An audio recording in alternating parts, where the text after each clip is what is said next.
C'est l'Himalaya de notre cinéma français. Les hauteurs de l'indigence, du confort commercial, de l'absence d'invention. Henri Verneuil, vieux routier des bonnes recettes commerciales, a maintenant trouvé son style.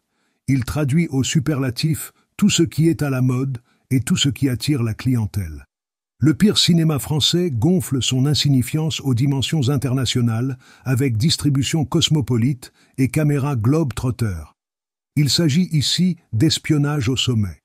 Un haut fonctionnaire soviétique, entre guillemets, choisit sa liberté, emportant avec lui la liste des agents doubles qui gangrènent les services secrets du camp occidental. La suspicion s'installe dans les états-majors, un mystérieux serpent maquille en suicide les meurtres d'agents compromis, jusqu'au jour où la CIA découvre qu'il s'agit là d'une fantastique opération d'intoxication organisée par l'URSS.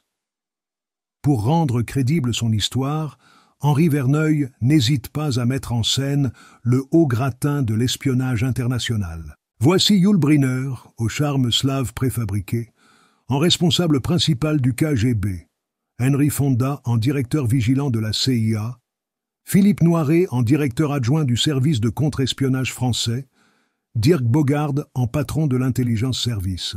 Ce cocktail majeur est confectionné à partir d'un roman obscur de Pierre Nord, lancé en province par gala de bienfaisance interposée et imposé par un savant matraquage publicitaire. Or, que verra le spectateur?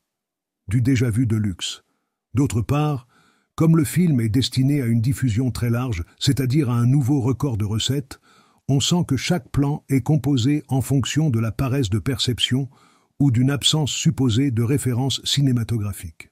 Les zooms soulignent, les inserts insistent, les dialogues enseignent. Bref, c'est du cousu main pour spectateurs incultes, du cinéma à ras de terre. Verneuil aurait pu sauver la prétention de son scénario par un peu d'humour. Or, là encore, rien ne se produit. L'académisme nivelle chaque séquence, avec l'ennui comme dénominateur commun. Un comble, les pubs anglais sont aussi sinistres que les salles d'archives de nos ambassades. Quant aux dialogues, ils sont d'une indigence que rehaussent les faux côtés documentaires du film. Avec la visite détaillée des installations de la CIA, les convocations à l'Élysée ou l'interminable émission de radio dans les studios d'Europe numéro 1. Les acteurs prestigieux égarés dans cette morne aventure semblent se contenter d'obéir aux stéréotypes auxquels les condamne le scénario. Ils réussissent pourtant à sauver les pires moments du film en retrouvant les mimiques de leurs grandes créations antérieures. Avec une mention spéciale pour Michel Bouquet, qui réussit la performance de faire oublier un texte débile. Il rendrait émouvante la dictée d'une recette de cuisine. Quel acteur!